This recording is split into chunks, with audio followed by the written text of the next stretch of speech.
잠언서에 보면 이렇게 나와 있습니다. 다윗의 아들 이스라엘 왕 솔로몬의 좌문이라.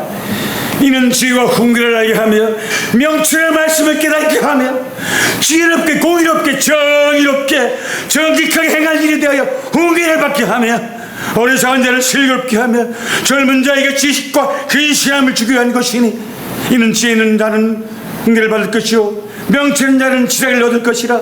잠언과 비유와 그 오묘한 말을 듣고 깨달으리라. 여호와를 경외하는 것이 지식의 근본이거늘 미련한 자는 지혜와 훈계를 멸시하느니라. 내 아들아 내 아비의 훈계를 들으며 내 어미의 법을 떠나지 말라. 이는 내 머리의 아름다운 관이요 내 목의 글사소리니라. 악한 자가 너를 꾀지려도 그를 따르지 말라. 그들이 내게 말하는 우리와 함께 가자. 그들이 가만히 엎드려 사람의 피를 흘리자. 주의 없는 자를 까다롭게 숨어 기다리다가 수월같이 산채로 삼키며 무덤에 내려가는 자들같이 통으로 삼키자.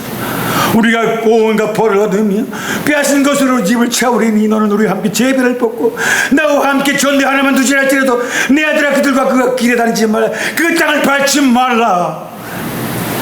새가 부는 데서 그물을 치면 헛내리겠거늘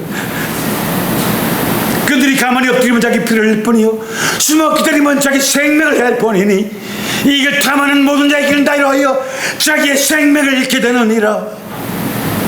지혜가 길거리에서 부르며 광야의 소리를 높이며 시끄러운 들목에서 성문 너귀와 성중에서 소리 지르면 이르되 너희 어리석은 자들은 어리석음을 좋아하며 너희 거만한 자들은 거만을 기뻐하며 너희 미련한 자들은 지식을 미워하니 어느 때까지 하겠느냐. 나의 책망을 듣고 돌이키라. 보라 내 영을 너희에게 부어주며 내 말을 너희에게 보이리라. 소망이 하나님이 모든 기쁨과 평강을 미련 안에서 너에게 충만케 하사 성령의 능력으로 소망이 넘쳐나게 하시기를 원하노라.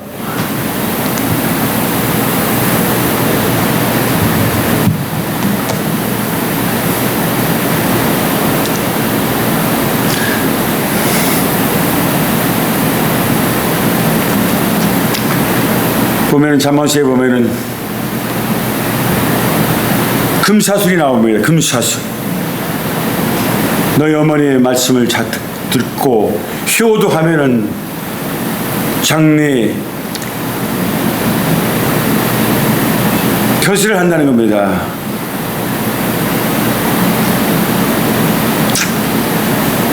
명예를 얻고 장수하며 부를 누린다는 것입니다. 솔로몬이는 지혜의 왕이고 또한 지혜를 얻기 위해서 많은 사람들이 예물을 가지고 보물을 가지고 그를 만나기 위해서 줄을 서 있던 것입니다. 그게 이제 지혜가 얼마나 있는가 하면 우리가 성경에 나왔지만은 알다시피 이제 어떤 잘 나와 있는 그런 말씀인데요. 어떤 아기를 못 낳는 어머니가 남의 자식을 훔쳐다가 내 자식이라고 그러는 겁니다. 그런데 진짜 어머니가 자식을 잃어버렸어요. 그래서 다른 아주머니가 내 자식을 가지고 있는 거예요. 데리고 있는 거예요. 그래서 내 자식을 왜 데리고 있느냐. 내 자식이다. 무슨 소리 하느냐. 내 자식이다. 이런 겁니다. 그래서 서로 자기 자식이라니까 이건 알 수가 없는 것입니다. 그래서 정말 제 여자는 정말 친어머니가 너무 분통이 터지고 마음이 아픈 겁니다. 그래서 이제 지혜왕을 찾아가서 재판을 바라는 겁니다. 서로 자기 자식이라 그러니까 헷갈리는 거예요. 누가 정말 자기 자식인지 알 수가 없는 겁니다. 그 재판이 들어왔습니다. 그래서 솔로몬의 왕이 재판을 하게 되는데 궁금해서 이제 하루를 말미를 달라고 그래서 하루가 지나서 그다음 다시 재판을 시작했습니다. 많은 사람들이 쫙 모여들었습니다. 그 재판 결과를 알기 위해서 궁금해서 이제. 그런데 솔로몬 왕이 그럽니다. 서로 자식이라고 그러니까 당신도 내 자식이라고 그러고 당신도 그러고 나도 모르겠다 이겁니다. 누가 친부모인지 나도 헷갈려서 모르니까 공평하게 반을 잘라서 가져라. 딱 결론을 냈습니다. 꽝꽝꽝 찍었습니다. 그런데 하나 어머니가 눈물을 흘리면서 폐하 왕이 솔로몬이 왕님, 지하 있는 내 아이가 아닙니다. 저 어머니가 친어머니입니다. 저 어머니에게 주십시오. 당신 거짓말은 줄 아냐고. 만약에 여기서 거짓말해서 유증하면은 목을 쳐버린다고. 응? 죽는 거라고. 왜 그러냐고. 딱 그랬더니 그래도 내 자식이 아닙니다. 죽어도 좋습니다. 그러니 판결을 내리긴, 저 어머니가, 저 사람이 친어머니라는 겁니다. 내 자식이 아니다는 사람이. 왜 그랬을까요? 이 친어머니 아닌 사람은 진짜 저 어머니가 들어가면 자기는 죽어야 됩니다. 아니면 형벌을 받아야 됩니다. 거짓말을 낸 유증죄를 받아야 되는 것입니다. 그렇기 때문에 무서워서 거짓말을 계속 우겨서 이겼는데요. 진실은 강하고 살아있습니다. 하나님은 다 들여다보고 있는 것입니다. 그래서 친어머니가 내가 죽어도 자식을 살리기를 원하는 그 마음이 있는 것입니다. 그래서 온전한 판결을 내려서 그 엄청난 시험기도 나와 있습니다. 정말 진실한 판결이고 옳은 판결이고 하나님만 아시는 그 지혜를 솔로몬이 가졌다는 것입니다. 이 세상은 정직하고 진실하고 부지런하고 그런 사람이 것인 것입니다. 그런데 이제는 악이 더 강해졌고 악이 진실을 이기려고 하지만 마지막에는 진실은 멸망당하는 것입니다. 파멸되는 것입니다. 하나님 없는 기업, 하나님 없는 정치인, 하나님 없는 예술, 체육, 모래 위에 지은 집과 같은 것입니다. 멀리 바라보면은 천국가 나고 비바람이 불고 시련이 닥치면은 아무리 큰 건물을, 견고한 건물을 모래 위에 지으면 어떻게 됩니까? 바람이 불고 비가 오고 소나기가 치고 막 그 모래가 씻겨 내려가면 기울어집니다. 넘어집니다. 대한민국은 그래도 그 가난한 나라, 자원도 없고 노동도 부족하고 그랬던 나라가 보호막가 되면서 새로운 눈을 뜨게 되면서 제2의 3의 눈, 영의 눈, 하나님의 눈을 뜨게 되면서 한강의 기적을 이뤘고 또한 새벽을 깨웠고 어머니들의 눈물의 기도가 있었고 경제가 발전되면서 오늘 잘 먹고 잘 자게 된 것입니다. 230개 나라에서 꼴찌에서 20번째 가던 나라가 단 몇십 년 만에 딴 나라에 200년, 300년에서 이룰 그런 경제 부흥을 우리는 60, 70년 만에 이뤄낸 것입니다. 아주 우수한 민족입니다. 이 나라는 5천년 역사, 조선 왕조 500년에 그 쌍름 양만을 만들어 놓고 노비가 70, 80%가 넘었습니다. 어쩌자는 겁니다. 다 노비를 만들어 놓고 양만을 몇십 프로가 배불리 똥똥 먹으면서 나라는 누구 지킵니까? 누가 지킵니까? 그래서 나라가 일반에게 넘어갔던 거 아닙니까? 그런 시절을 살았는데 복음화가 되면서 하나님 말씀이 땅에 뿌려지면서 팔도에 뿌려지면서 정신이 가져되고 눈을 뜨게 새로운 눈을 뜨게 한강의 기적을 그냥 이런 것이 아닙니다. 눈물이 있었고 노동이 있었고 아픈 상처가 있습니다. 노동자들이 일하다가 건설 농민 노동자들이 일하다가 그냥 떨어져서 죽고 차에 받쳐서 죽고 미끄러져서 죽고 높은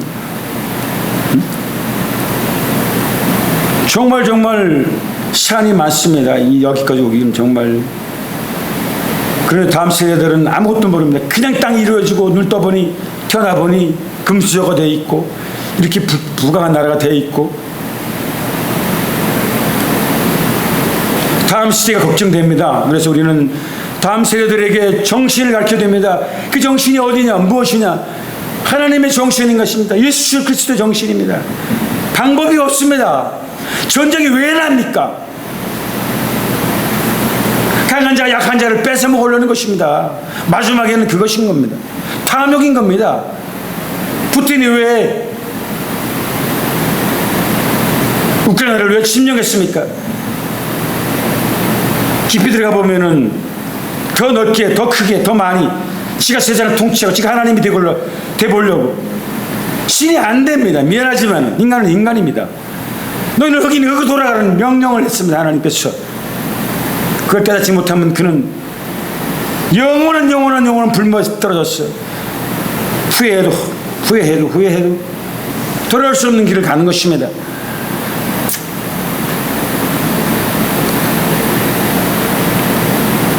인간이 살아가는데요, 많은 것이 필요합니다. 많은 지혜가 필요합니다. 지혜 없는 세상은 그의 말 한마디로 안검 찐빵입니다. 지혜가 우리의 삶입니다. 그런데 세상에 지혜가 많지만은 가장 으뜸하는 지혜는 하나님의 지혜인 겁니다. 솔로몬의 지혜 같은 것. 솔로몬이 하나님의 지혜를 받았습니다. 부어주고 정말 그 시대에도 어마어마한 부를 누리고 그 궁전을 다 금으로 치장을 하고 금 미끼를 다 하고 밥그릇, 숟가락 온 것들이 다 금으로 치장하고 그게 부귀 영화를 누리고 그렇게 부러움없이 살았지만 마지막에는 헛되니 모든 것이 헛되도다 그런 말을 남기고 조개같이 땅을 떠났습니다. 그런데 정말 우리는 더 열심히 부지런하고 더 열심히 하나님을 찬양하고 믿음이 우리를 살리는 것이고 믿음이 우리를 기적을 일으키고 그래서 우리는 정말 믿음이 새로운 것을 창조한다고 저는 생각합니다. 그래서 늘 감시하고 믿음을 잘 지키고 그럴 때만이 우리가 새로운 세상으로 도약하게 되는 줄 믿습니다. 앞으로 21세기에는 새로운 시장이 열립니다. 어떤 시대가 열리냐? 5G 시대가 열려서 이제는 로봇들이 이제 공장에서 일하게 되고 택배를 다니고 배달을 하고 근데 그럴 수뿐이 없습니다. 사람이 모자라고 힘들고 나이 먹어서 연령대가 높아서 이제는 노동이 적어졌습니다. 노동을 대체하는 이제 로봇들이 등장하기 시작합니다. 그런데 아직은 이 5G라는 게 뭐냐면은 전 세계 네트워크로 지금 공사를 2025년도에 공사가 완료되면은 기지국이 완료되면은 이제 지금보다 속도가 지금 그 핸드폰은 나와 있습니다. 5G 핸드폰이 다 나와 있는데요. 1000배가 빠르고 100배를 저장할 수 있습니다. 지금 상태에서도.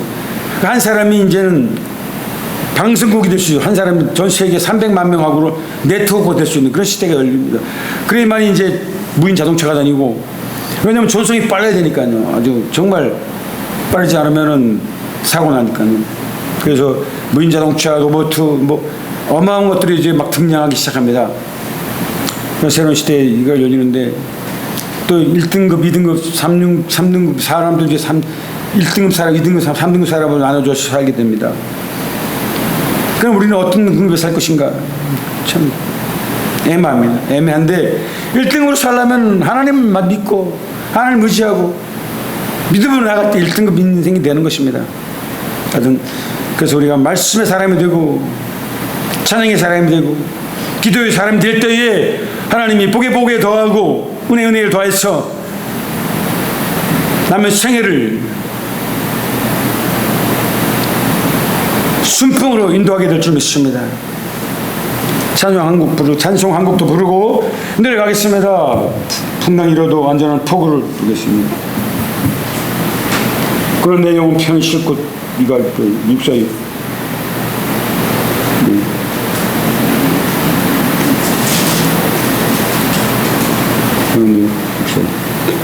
사육사